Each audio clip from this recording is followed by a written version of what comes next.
Hey guys, hope you all are doing good today. Hey, we're going to cover commandments 6, 7, and 8 today. And then we're going to wrap up the 10 commandments of dating in a video tomorrow. So this will be on Moodle, really be on YouTube in just a few minutes. So let's talk about these things today. Hey, commandment number 6, save sex for later. I think pretty much everybody here would understand God's standard is sex is for marriage. And we live in a culture that's really just turned that upside down. That the cultural norm today is, hey, consenting adults do whatever you want to do. Men marriage, out of marriage, while you're married, doesn't matter. We're going to talk a whole lot more about sex later. I do just want to say this one thing. What I think you're seeing in our culture today is I think everybody understands God's standard. We just choose to ignore it. And we say it's old-fashioned or something else. But we sort of know that God's standard is sex for marriage. So what we want the benefits of marriage, but we don't want to commit to it. And that's what you see in relationships today. That's where you see people living together, hooking up. Hey, I want all the good things about marriage. I want the sex, but I don't want to commit to you to have it. And I just don't understand why somebody would do that. Why would you settle for that? Something less than God's very best. That's all we're going to say about that. All right, 7, don't fall for sex lies. Hey, what are some of the twisted lies that our culture, that people use, that really Satan uses to try to get us to give in to the temptation of sex? Here's 7 stupid sex lies. The first one, everything but.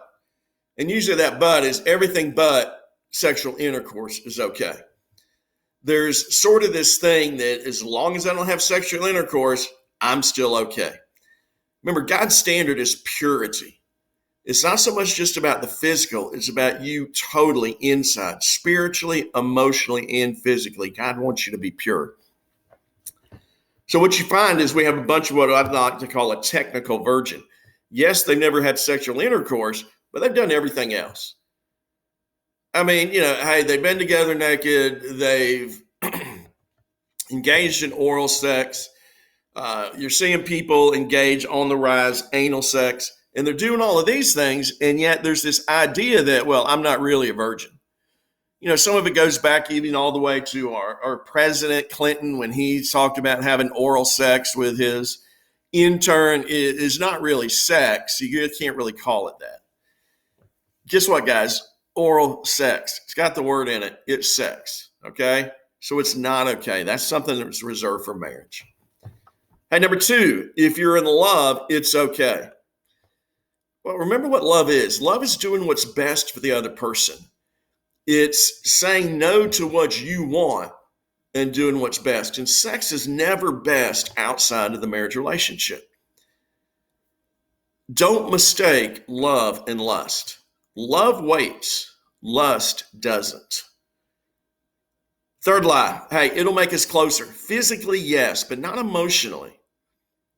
Especially because most of you've been raised with the idea and that in the back of your mind, sex is reserved for marriage. And what happens when you get unmarried people having sex together, hey, deep inside, there's something about that they know it's wrong because there's no commitment there. And what it ends up doing, it ends up driving a real wedge between them. Feelings of guilt, feelings of shame. You're going to find that sex really covers up a lot of problems in a relationship. You don't have to talk about it. Just make out. Just have sex. It's not going to make you closer. And in fact, breakups that have been involved sex are much, much more damaging than a breakup when sex wasn't involved. Fourth lie, you won't get pregnant. Hey, no guarantees of that. You look down at the other one, condoms equals safe sex. Hey, both of those are just lies. You can get pregnant being on the pill. Condoms have about a 10% failure rate when properly used. The only guarantee that you're not going to get pregnant, don't have sex. Abstinence is the only way. Hey, then there's the lie, everybody's doing it. You call that a fallacy called ad populum. Just because everybody's doing something doesn't mean it's a good thing to do. There's a lot of things that a lot of people do that's just really stupid. Hey, truth is truth, whether everybody believes it and follows it or whether nobody believes it and follows it. That doesn't matter. Truth stands on its own. And the truth is, God designed sex for the marriage relationship. And then finally, jumping to that last one, hey, you get people all the time that say, because let's face it, the biggest fear of having sex outside of marriage is pregnancy. And what they'll say is, hey, well, if you get pregnant, you can just have an abortion. It's just a simple medical procedure. It's really not. There's all sorts of issues, emotional issues, physical issues. Death can occur from an abortion. And definitely it kills another human being, an innocent human being at that. There's people that have been known to become sterile. And ladies, that's you, not the guys. The guys don't take the risk of abortion. And typically, it's a guy that's pushing that lie. Hey, if you get pregnant, you can always get an abortion. Easy for him to say since it's not his body. Hey, don't fall for any of these lies. And then we think, I'm not going to do that. Hey, it's really, really easy to do that. So just don't. Save sex for marriage. All right. Last thing we want to talk about today is commandment number 8. Don't ignore warning signs. We go back to commandment 2, think with your head, not your heart. It's typically when people are thinking with their heart and not their head that they start ignoring these signs. They're so emotionally involved. They're so in love that they just don't see the issues and the problems. Hey, first thing I want to talk about, hey, what are 4 types of dating relationships? Just the relationship itself is messed up. It's unhealthy. You shouldn't be in this kind of relationship. We've already talked about the first one, and that's called missionary dating. The idea that you're going to date somebody to convert them, no. It's deceptive on your part. It's wrong biblically if you're a Christian. And it's just not a good thing to do. It's almost like you're using them. Don't do it. Sugar daddy. Hey, 2 different ways of looking at this. One, that you're dating somebody just for the stuff you get out of it. And typically it's, somebody that's got money. Hey, they take you to nice places. You go on good trips with them. They buy you nice gifts, and that's what you're in it for. Shallow. That's not what a relationship's supposed to be about. But the other one is when there's just a really big age difference. Now, the formula that I think makes sense, half your age plus 7. So if you're 16, you're okay going out with someone that's 15. 8 plus 7. If you're 18, 16 ought to be the boundary. It's more important the younger you are. As you get older, age doesn't make as much difference. And a lot of times it's really a station in life. So it'd be like a high school guy going out with a middle school girl. Not a good thing. There's too much power in equity. High school senior going out with a high school freshman. No, not a healthy thing. College student going out with somebody in high school. That's not a good thing. The only thing that might be there, let's say one guy was a senior, the girl was a junior, they kept dating when he goes to college. Okay, that's a little bit different, but that gets to be a little weird. You want to watch out for those situations where one person ends up, because they're older, because they're in a different position of life, they have all the power in the relationship. That makes for an unhealthy thing.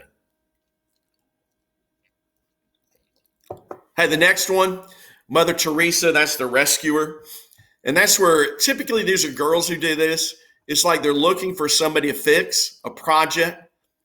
They find a guy who's got issues, right? Emotional, anger issues, substance abuse issues, and they're going to fix him. And so they go out with him and they fix him, and then they move on to the next project.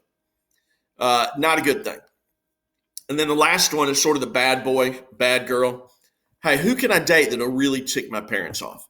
And it's really, they're using this person to get back at their parents for some reason.